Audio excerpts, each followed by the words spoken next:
स्तूप संस्कृत भाषा का एक शब्द है जिसका अर्थ है ढेर या टीला। स्तूपों का निर्माण मुख्यतः बौद्ध धर्म में पवित्र माना जाता है। महात्मा बुद्ध या किसी भी महान बौद्ध भिक्षु से जुड़ी हुई सभी पवित्र चीज़ों के ऊपर स्तूपों का निर्माण करवाया गया। हिंदू धर्म में जिस प्रकार मंदिरों को पवित्र माना जाता है, ठीक उसी प्रकार बौद्ध धर्म में स्तूपों को पवित्र माना जाता है। स्तूपों का निर्माण महात्मा बुद्ध या अन्य किसी बड़े बौद्ध भिक्षु के दांत, हड्डी या उनसे जुड़े हुए किसी भी पवित्र ग्रंथ को रखकर किया गया। स्तूप के आधार के रूप में सबसे पहले महात्मा बुद्ध से जुड़े हुए अवशेषों को रखा जाता था। उसके पश्चात एक गुंबद के रूप में स्तूप का निर्माण किया जाता था। शायद स्तूप बनाने की जो परंपरा है वह बौद्ध धर्म से पहले की रही हो, परंतु स्तूपों का निर्माण मुख्यतः बौद्ध धर्म के साथ ही जोड़कर देखा जाता है और स्तूपों के निर्माण को प्रसिद्धि भी बौद्ध धर्म के साथ ही मिली है।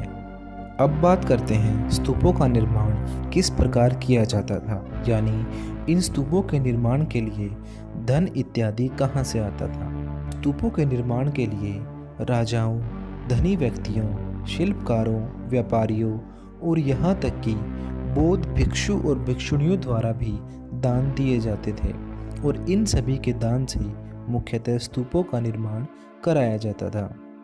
स्तूपों की दीवारों पर हमें अनेक अभिलेख मिले हैं जिनसे हमें इन्हें बनवाने वालों के बारे में पता चलता है और इन दीवारों पर हमें व्यापारियों और उनके सगे संबंधियों का नाम देखने को मिलता है। उदाहरण के रूप में सांची के स्तूप का जो प्रवेश द्वार है उसका निर्माण हाथी के दांत के काम करने वाले शिल्पकारों ने किया था। उस द्वार पर हमें खुदा हुआ मिला है कि इस स्तूप के प्रवेश द्वार का निर्माण विदिशा के हाथी दांत का काम करने वाले शिल्पियों के संघ द्वारा करवाया गया है। तो इस प्रकार हम देखते हैं कि चाहे राजा हो, चाहे कोई बौद्ध भिक्षु हो, कोई भी व्यक्ति जो बौद्ध धर्म में आस्था रखता हो वह स्तूपों के निर्माण के लिए दान दक्षिणा देता रहता था। अब सबसे महत्वपूर्ण बात है स्तूप का निर्माण और उसकी संरचना, यानी स्तूप को कैसे बनाया जाता था। सबसे पहले नीचे किसी पवित्र चीज को रखा जाता था, चाहे वह महात्मा बुद्ध से जुड़े हुए उनके अवशेष हो या कोई बौद्ध धर्म से जुड़ा हुआ पवित्र ग्रंथ हो। उसके ऊपर गोल आकार एक संरचना बनाई जाती थी। यह पूरी गोलाकार नहीं होती थी, यह आधी कटी हुई होती थी, यानी ये अर्ध गोलाकार होती थी और इसे गुंबद की शेप में बनाया जाता था और इस संरचना को अंड कहा जाता था।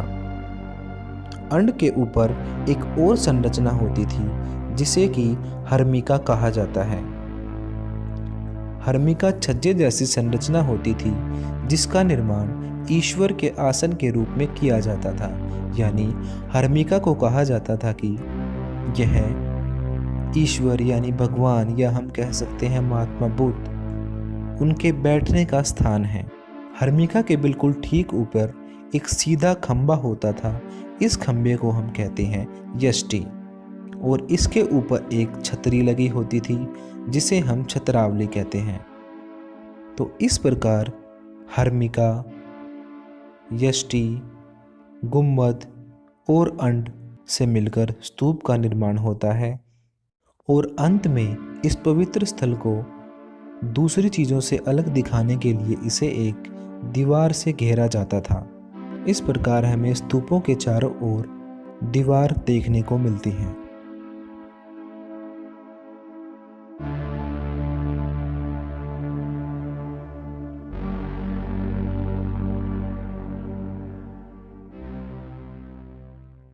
अगर इंग्लिश आपकी सफलता की रुकावट and if you are not getting right position respect because of English, so don't worry, हमारा एक चैनल है फ्लुएंटा इंस्टीट्यूट नाम से, जिसका लिंक हमने ऊपर आई बटन में और नीचे डिस्क्रिप्शन में दिया हुआ है, या फिर आप यूट्यूब पर फ्लुएंटा इंस्टीट्यूट FLUENTA INSTITUTE लिख कर भी सर्च कर सकते हो। हमारा चैनल आपके सामने आ जाएगा। इस चैनल पर हम आपको स्पोकन इंग्लिश, आइल्स, PT, TOEFL, personality development, life skill और मोटिवेशन से रिलेटेड वीडियोज़ देते हैं और अगर आप हमारे कोर्सेज ज्वाइन करना चाहते हो तो ऊपर दिए गए नंबर पे हमारे काउंसलर्स को कॉल करें और कोर्सेज के बारे में अभी पता करें। लेकिन ध्यान रखना, जो ऊपर नंबर दिए गए हैं ये सिर्फ स्पोकन इंग्लिश डिपार्टमेंट में ही मिलेंगे।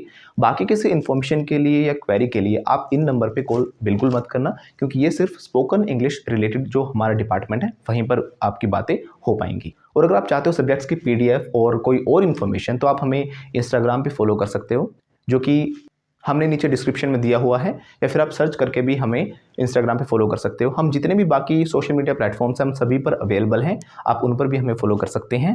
बाकी जो हमारे सब्जेक्ट्स हैं उनकी सभी की वीडियोस हमने प्लेलिस्ट में बिल्कुल सीक्वेंस में डाली हुई हैं। आप जो भी सब्जेक्ट पढ़ना चाहते हो उनकी जो वीडियोज़ हैं प्लेलिस्ट में से सीक्वेंस में ही देखें, जहाँ पर आपको पूरा का पूरा सिलेबस सीक्वेंस में मिल जाएगा। जैसे कि पॉलिटिकल साइंस है, हिस्ट्री है, सिविक्स है, सभी सब्जेक्ट्स हमने अलग अलग से दिए हुए हैं। तो जो हमारे चैनल है फ्लुएंटा इंस्टीट्यूट वो है स्पोकन इंग्लिश के लिए। बाकी अगर आप सभी सब्जेक्ट्स की जो वीडियोस देखना चाहते हो वो आपको इसी चैनल पर मिलेंगी, फ्लुएंटा फैमिली पर।